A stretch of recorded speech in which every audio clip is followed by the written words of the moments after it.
Money FM 89.3, the best of Saturday mornings. Saturday Morning Sit Down. The Saturday Morning Sit Down, Part 2. On your Singapore Saturday morning, Glenn van Zutphen, Neil Humphreys with you. Joining us is David Black, the founder and CEO of Blackbox Research. Let's talk about the Singapore election that's coming up, David, GE 2025. Your research is broadly finding that Singapore is entering this election cycle with a sense of optimism and positivity. Tell us what you found. Yeah, certainly. As I said before, we look at sentiment every quarter. I look at, what we've just done versus 12 months ago. And based on that, you'd have to say the last 12 months has been a good one for the government. Most of the metrics are up double digits, so people are feeling good financially. They think the country's on the right track. Generally, their view on overall government performance has been strong. We haven't seen any drop-off as a result in change in leadership mid-2024. If anything, I think that's been quite smooth and people have sort of taken it in their stride. And I think the other thing that didn't necessarily surprise me but reinforced to me as someone who's lived here a long time is just, the pragmatic nature of Singaporeans. A lot of the kind of noise around scandals and court cases last year, most people have taken that in their stride and they're kind of much more focused on their day-to-day issues and things like that. And so certainly at this point in time, any election that happens in the near future, I think is going to be framed much more on those kind of iron rice bowl or bread and butter issues, as you might call them, more so than maybe some of the bigger topics that people, often talk about online and things like that, whether this court case or this scandal or, 3G leadership and all those sorts of things. People seem to be very, very focused on what's going on around them and, and how they're doing generally. But they are optimistic, much better than a year ago, where we really did see cost of living was much more of a bite. I think people were much more concerned about things like housing affordability. Even that's dropped down a bit. Really? But I would still say they are going to be in play as issues throughout the year. They haven't gone away. I just feel that the numbers are telling us anyway that the government's been conscious of the impact of some of these things on people, and certainly, went to lengths to try and address some of those issues through 2024, both through the budget and other measures afterwards. Yeah. I mean, the bread and butter issues never go away, as you know, David. No, they don't. The interesting word you mentioned before, stability, that seems to be a buzzword I keep hearing. If conversely, we look at what's happening in the US, other parts of the world, Germany, Europe, elsewhere, the instability, shall we say, of other political areas, political climates. There's an element of there, but for the grace of God. Did you find that in your sort of research? Very much, and I think certainly the government will be concerned about this. If you looked at almost every major national election throughout the world last year, nearly all of them came down to cost of living. Right. Nearly all of them. And I think that's why people vote with their pocketbook, right? People vote with their pocketbook. And so while sentiment is certainly a lot more positive, a lot more stable here at the moment, I think the government will be very conscious of those issues and how it's bitten others, and they won't want it to bite them going into 2025. And so they'll be doing their best to, ensure that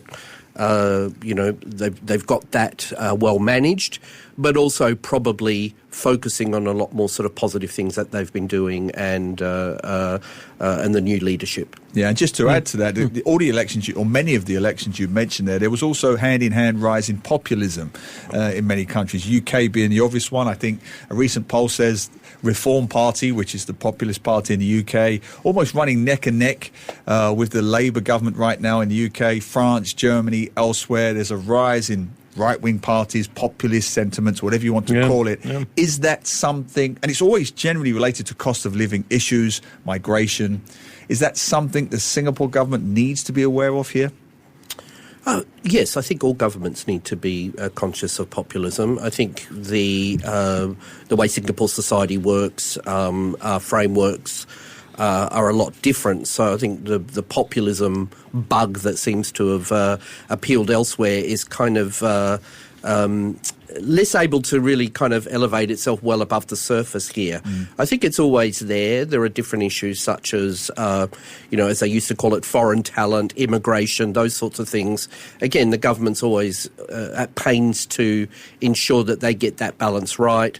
I think also if you look at, relationships between ethnic groups and races, all of those things are sort of well managed. So populism, at least how it manifests itself in Singapore is quite different to a lot of the other countries I think you're talking about and, where it certainly came up last year. I don't see it as being a huge thing here, but certainly in some parts of Singapore, you never know on the ground. It could be populism could be something that rears its head during a campaign. Yeah, when we were just talking about the Trump administration and the various things happening, you mentioned the other elections around the region and around the world in 2024.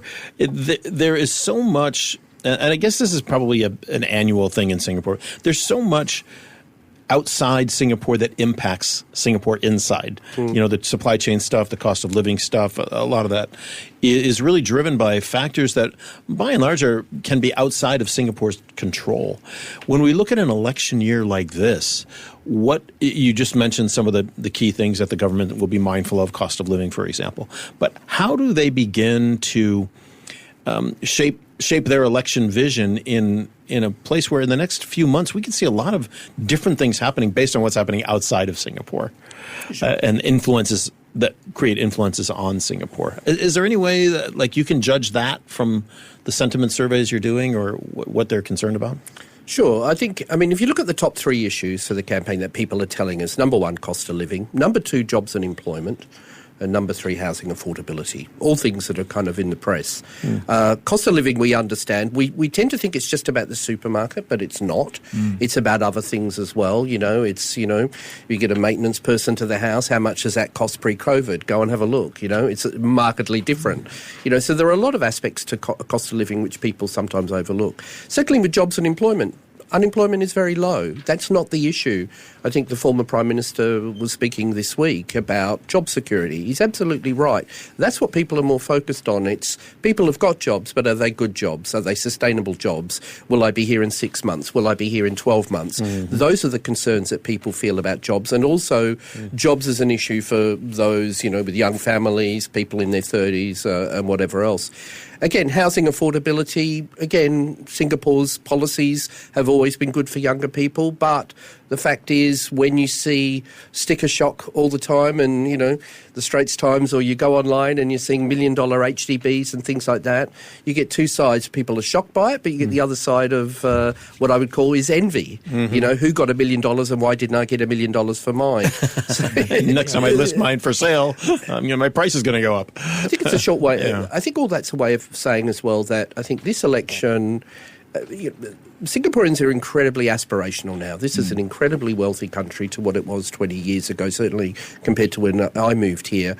And I think those aspirations are reflected a lot in how people are viewing elections. So what has been important for the government is to keep on par with what those aspirations are and how those are evolving and how those are changing.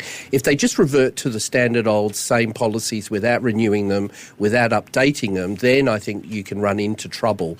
But I think the government's been quite careful to ensure that it is keeping in quick step with a lot of those kind of changing aspirations here, while at the same time they recognise the pressures that increasing wealth does bring to not just Singapore but any society, because there's winners and there's losers in that particular scenario. Well, we all came here 25 years ago, and one is that right? Yeah, all of us. We've been here forever. But one survey finding you definitely would not have found 20 plus years ago was this fascinating one. 1 in 4 Singaporeans still undecided their voting intentions. That would have been unthinkable 25 years ago. Your survey finds 27% of Singaporeans have not yet made up their minds on who they will vote for. Do you know why they haven't made up their minds yet? Any research on that? And what bearing will those kind of voters have in the coming months? Yeah, I think we've got... I think with any of these sorts of things, obviously the 27% is more focused. The younger we get, the more uncertain they are. That's not to be unexpected. There'll be a number of people who go into this election. This will be the first time they vote, or maybe the second time they vote. And even remember, if it's the second time they vote, the first time they voted was during COVID, which is a very, very unusual campaign insofar as there was nobody out and about. You had to process everything online. So this is maybe for two generations, maybe the first live election. Certainly the first live election since 2015. Why are people sort of uncertain? Because I think people are sort of looking to wait and see. And what they're telling us is they want to look at things much closer to the day.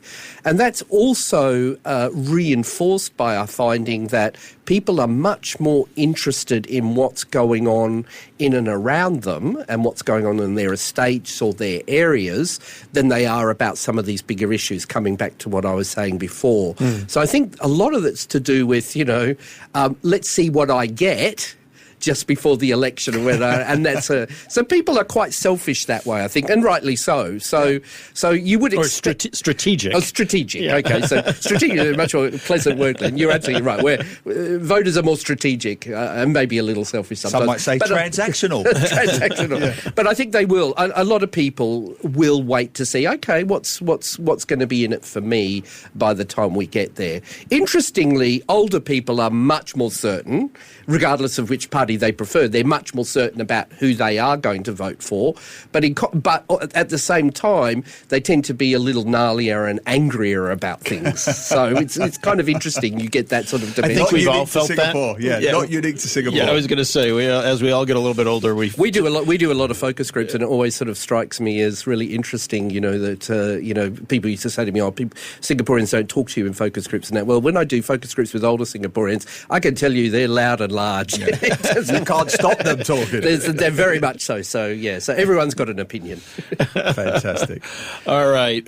Looking forward, any other issues coming up in Singapore that you might identify for 2024? Any trends, any things that you're seeing? We know people are concerned about their cost of living and on all this. Are there any bigger trends that we might not have thought about? I think, a couple. I think certainly in terms of, I talked a little bit about jobs before. We haven't done it in this study, but we've been doing a lot of work with respect to looking at what impact AI is going to have in Singapore, particularly with regard to the workforce. Yeah. The reason we look at that closely is employment and quality of employment has always been a big topic. That is the kind of, natural resource in Singapore. So the impact of AI and how we take advantage or create opportunities for it is of real interest to Singaporeans. And we see Singaporeans more optimistic about being able to harness the power of AI much more so than other Southeast Asians who are much more sort of concerned about that. I think the other one I always look at is the ageing society issue. And I think sometimes it goes under the radar. Absolutely. But if we look at issues like health delivery, the health system,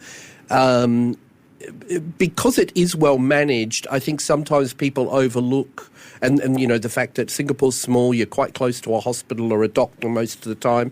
But I do think with an ageing society, the service delivery aspect of health and what people's expectations are, and also with rising health costs, things like private health insurance and the just overall cost of health, I do feel that moving forwards, I don't know if it's a trend, Glenn, but I do think that that's going to be something which people start to focus on a lot more, because, it's not just about the fact that society is ageing, it's about what are the implications that go with that and what expectations are, particularly with people now going into, more people going into retirement, how people spend their money, et cetera, et cetera. So I think, there are a couple of things that I would keep an eye out for, I think. It's interesting. We look at the polyclinics, for example, around Singapore that have been very successful in the HDBs especially, and kind of a primary care provider for a lot of people.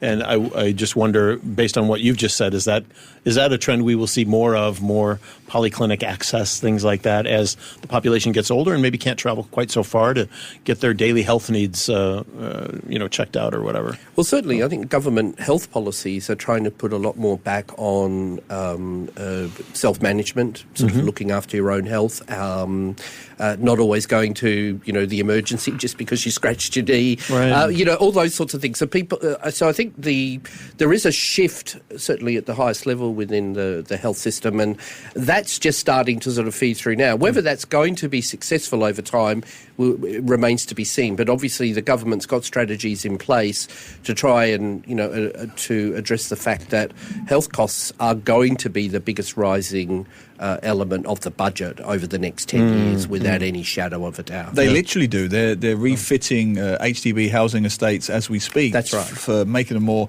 user-friendly for old folks, wheelchairs, that kind of thing. No, the ageing population, you're absolutely right, is a ticking time bomb globally, and very interesting to see what happens in Singapore. Right, good question to finish on Blackbox Research itself. Blackbox. This is from our listener, Amy. She says, the Blackbox Research interview is very interesting. Are your research papers freely available for the public to read? Now, this is... Thank you, Amy. Thank you for the question. First of all, she can re-listen to the podcast as much as she wants after we post the podcast today. But anyway. This is your chance to plug. I'm happy to plug. So a lot of our quarterly data comes through a platform we run called Sensing Singapore. We make it publicly available. As far as I know, someone could correct me. Sensing Singapore. Sensing Singapore. Sensing Singapore. Or SensingSG. SENSING-SG. Go to the blackbox.com.sg if you want to sort of find it. But that's publicly available. And all the data that we collect quarterly, I make publicly available. Nice. You can interact with it. You can do your own crosstabs, look at the demographics. Hello, data. As far as interact. As far as I know, we're the only company that does that. Now, I have a business that I run and we do lots of research for different people, but I've always seen my role as a pollster as to be part of a public conversation, a public dialogue. I'm quite active online. I like to talk to people. People are very critical of pollsters, as you probably know. Oh, yes. But my own perspective on polling is, as I said earlier, is like, I'm trying to reflect household conversations and try and harness what's going on there rather than trying to be an expert on anything else. But Amy, that data is publicly available. We do much more specialist stuff, and of course that's client-specific. But I think, if you look at our website or our LinkedIn pages or our socials, you'll see lots and lots of stuff that we publish, and we do try and be out there. David, I've got to ask the question that you brought up now. AI, you said it yourself. Could AI eventually take your job? Could AI do polling? It's already doing so in part. And I think, I've always viewed... I know what I'm good at and I know what I'm inefficient at, and if AI can help me in all those things that I'm not that good at, I'm quite happy to go. But I'm much more in the pro AI than the anti AI, certainly at this point in time, until they wheel me out, Neil. Could be any day, David. Could be any day. Any one of us. Any one of us. Let me tell you. David Black, the founder and CEO of Blackbox Research. Thank you for being with us for our Saturday morning sit down. You're welcome. Thanks for having me again. Brilliant. To listen to more great interviews, download our podcasts at audio.sg or download the audio app. That's AWEDIO, audio at the App Store and Google Play.